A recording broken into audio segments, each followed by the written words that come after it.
YCP హయాంలో టీటీడీలోని పరకామణిలో జరిగిన అక్రమాల వ్యవహారం హైకోర్టులో కీలక మలుపు తిరిగింది.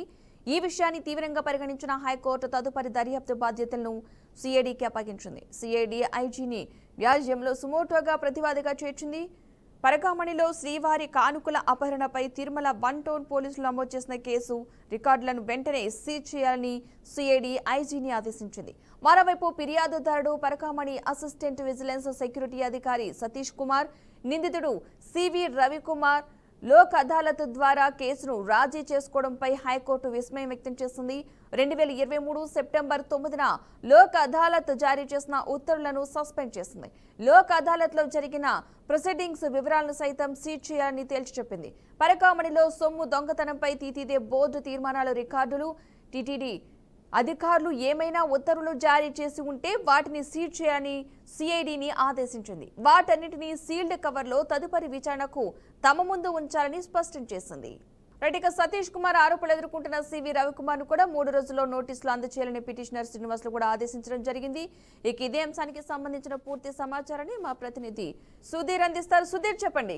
ఏదైతే తిరుమల తిరుపతి దేవస్థానం సంబంధించినటువంటి పరకామణిలో కుంభకోణం జరిగింది, ఇక్కడ స్కామ్ జరిగింది. దీనికి సంబంధించి ఇప్పటికే గతంలో ఈ యొక్క దొంగతనం జరిగినట్టు రుజువయ్యి సీసీ ఫుటేజ్ ద్వారా ఉన్నటువంటి ఆధారాల మేరకు 2023 19కి ముందుకు తీసుకున్నట్లయితే దీని మీద కేసు కూడా నమోదు చేసి విజిలెన్స్ అధికారులు ఎవరైతే ఈ యొక్క నిందితుడు రవికుమార్ ఉన్నాడు ఇతన్ని అదుపులో తీసుకొని అప్పట్లో ఈ యొక్క కేసు కూడా కొనసాగుతుంది. అయితే కొన్ని గత ప్రభుత్వంలో ఉన్నటువంటి అధికారులు కావచ్చు, రాజకీయ నాయకులు కావచ్చు, పోలీస్ అధికారులు కావచ్చు, వాళ్ళ ప్రెజర్ వల్ల వీళ్ళు కాంప్రమైజ్ అయ్యారనే నేపథ్యంలో ఈ రోజు దాని మీద హైకోర్టుకి వెళ్ళడం జరిగింది. మొత్తం మీద హైకోర్టు దీన్ని సిఐడి ఐజీకి కేసు విచారణ దర్యాప్తు కొనసాగించాలని మొదటి నుంచి కేసు సంబంధించి పూర్వాపరాలు అన్ని కూడా తీసుకోవాలని కూడా తెలియజేయడం జరిగింది ఆదేశంలో.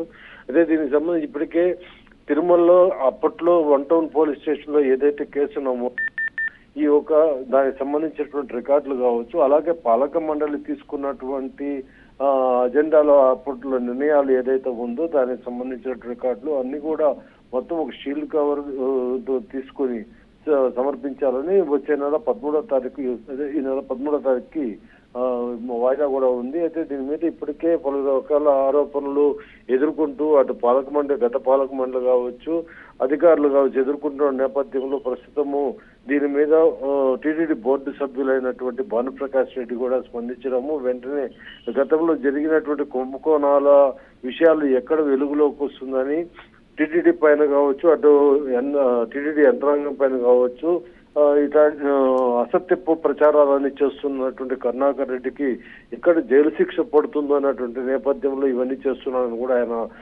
మాట్లాడడం జరిగింది. దీని మీద స్పందించినటువంటి మాజీ టీటీడీ చైర్మన్ అయినటువంటి కరుణాకర్ రెడ్డి తన హయాంలో జరిగినప్పటికీ ఎవరైతే నిందితుడు రవికుమార్ ఉన్నాడో ఇతన్ని vigilance AVSO assistant vigilance officer అయినటువంటి సతీష్ కుమార్ అదుపులో తీసుకున్న తర్వాత అతని మీద కేసు కూడా నమోదు చేసి తన కుటుంబ సభ్యులు వచ్చి తన భార్య వేడుకోగా ప్రాధాయపడగా 100 కోట్ల వరకు కట్టించి ఆ యొక్క కేసుని లోక్ అదాలత్లో పెట్టి కాంప్రమైజ్ కేసుగా మార్చడం జరిగిందని కూడా చెప్పడం జరిగింది. అయితే 100 కోట్లు ఇచ్చేటువంటి పరిస్థితి ఉన్నటువంటి వ్యక్తి దగ్గర దాదాపు 300 కోట్లు ముడుపులు తీసుకున్నట్టు ఆరోపణలు కూడా చేశారు. ఇటు బీజేపీకి సంబంధించినటువంటి బోర్డు సభ్యులు భానుప్రకాష్ రెడ్డి, అలాగే జనసేన పార్టీకి సంబంధించినటువంటి వారంతా కూడా దాదాపు 300 కోట్ల వరకు అతని దగ్గర నుంచి సొమ్ముగా తీసుకున్నట్టు ఇవన్నీ కూడా వీళ్ళకి ట్రాన్సాక్షన్లు అయినట్టు కూడా వీళ్ళు ఆరోపిస్తున్నారు. ఈ నేపథ్యంలో దానికి సంబంధించి కరుణాకర్ రెడ్డి అతను ఉన్నటువంటి హయాంలో తప్పుగా రుజువైతే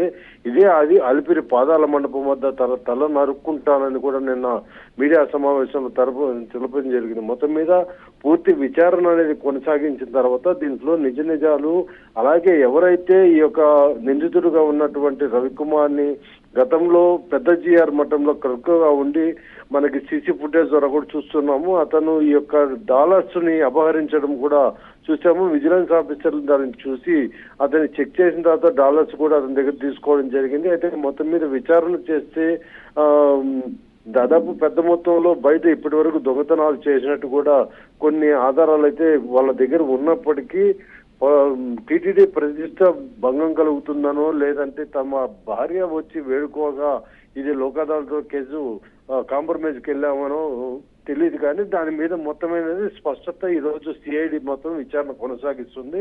దీన్ని చూసుకున్నట్టయితే దాదాపు 100 కోట్లు దొంగతనం చేసినట్టు కూడా, డాలర్స్ రూపంలో ఎక్కువ తీసుకున్నట్టు కూడా తెలుస్తుంది. ఇవన్నీ కూడా గత ప్రభుత్వం వైకాపా ప్రభుత్వంలో ఉన్నటువంటి చైర్మన్ అయినటువంటి కరుణాకర్ రెడ్డి కావచ్చు, అలాగే అప్పట్లో ఉన్నటువంటి ఈవో ధర్మారెడ్డి వాళ్ళ దగ్గర ముడుపులు తీసుకుని ఈ యొక్క కేసు లోక్ అదాలత్లో కాంప్రమైజ్ చేయించారని కూడా ఆరోపణలు ఎదుర్కొన్నటువంటి పరిస్థితిలో ఈరోజు సిఐడి విచారణ చేస్తుంది. మొత్తం మీద సిఐడి విచారణలో అటు 1 టౌన్ పోలీస్ స్టేషన్ నుంచి పాలక మండలి తీర్మానం రాసినటువంటి రికార్డ్స్ అన్ని కూడా మొత్తం ఒక షీల్డ్ కవర్ లో తీసుకునేటువంటి ముందుగా ఇప్పటికే తీసుకున్నట్లయితే రవికుమార్కి నోటీసులు జారీ చేయడం జరిగింది. అలాగే సతీష్ కుమార్ ఎవరైతే ఏవిఎస్ఓగా ఉన్నాడో ఆయన కూడా నోటీసులు జారీ చేయడం జరిగింది.